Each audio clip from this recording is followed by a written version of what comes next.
October నెల నుంచి మొదలు పెడితే 2025 జూలై వరకు సాక్షాత్తు అసెంబ్లీ సాక్షిగా మీరు మొత్తం 17 నోటిఫికేషన్ వేయాలి.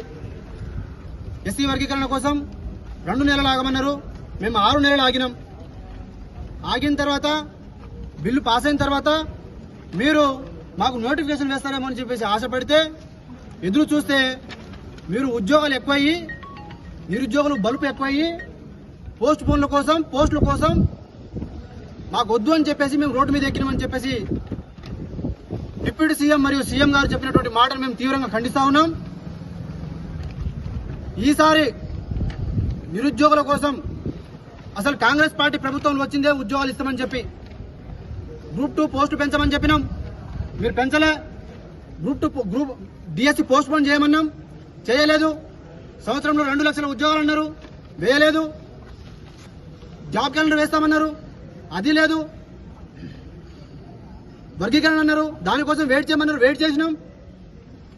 ఇంకా మీకు ఏ అంశం మీకు అడ్డు వస్తుంది?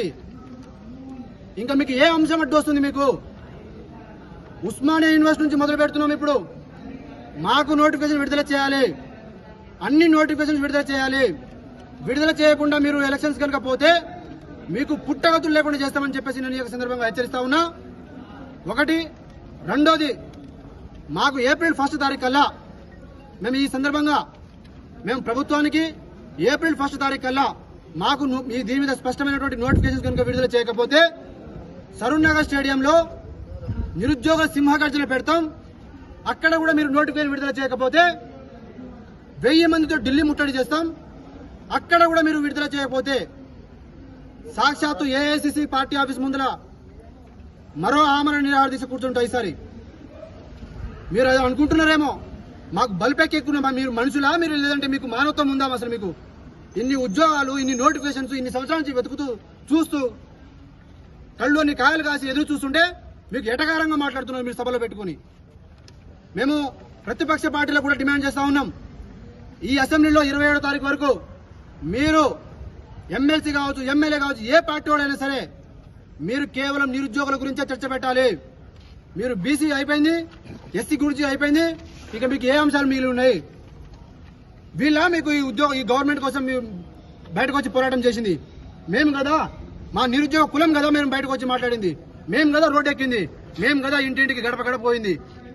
కాబట్టి ప్రతిపక్ష పార్టీలకు మీరు మీ బాధ్యత అయిపోయిందని చెప్పేసి అనుకుంటే మాత్రం తస్మా జాగ్రత్త. 27వ తారీఖు వరకు అసెంబ్లీలో మొత్తం మా చర్చ జరగాల, మొత్తం మా మీద చర్చ జరగాల, పెట్టాలా. ఒక పార్టీ, ఒక ఎమ్మెల్యే సస్పెండ్ అయితే మీరు రాష్ట్రంలో అన్ని చోట్ల నుంచి మీరు దిష్టి బొమ్మ తగల పెడతారు. మరి నిరుద్యోగులకు మీకు న్యాయం చేయాలని ఉన్నప్పుడు మరి మీరెందుకు మా కోసం బయటికి రారు? మీరెందుకు మా కోసం కొట్లాడరు? అన్ని పార్టీలు నిరుద్యోగులకు న్యాయం జరగాలని చెప్పేసి కోరుకునే ప్రతి ఒక్క పార్టీకి కూడా మేము నిరుద్యోగుల సింహగర్జన ఏదైతే సరూర్ నగర్ స్టేడియంలో పెడుతున్నామో ఆ సభకి అన్ని పార్టీలను, అన్ని కుల సంఘాల నాయకులను, మేధావులను, జర్నలిస్టులను అందరినీ కూడా కలుపుతూ అందరికీ కూడా ముఖ్య అతిథులుగా పిలుస్తున్నాము. ఈ ఉద్యమం మీ చేతిలో పెడుతున్నాము, అందుకోసమే ఆ సభ పెడుతున్నాము. ఆ సభకు మీరందరూ రావాలి. మా నిరుద్యోగుల తరపున మీరు పోరాటం చేయాలి.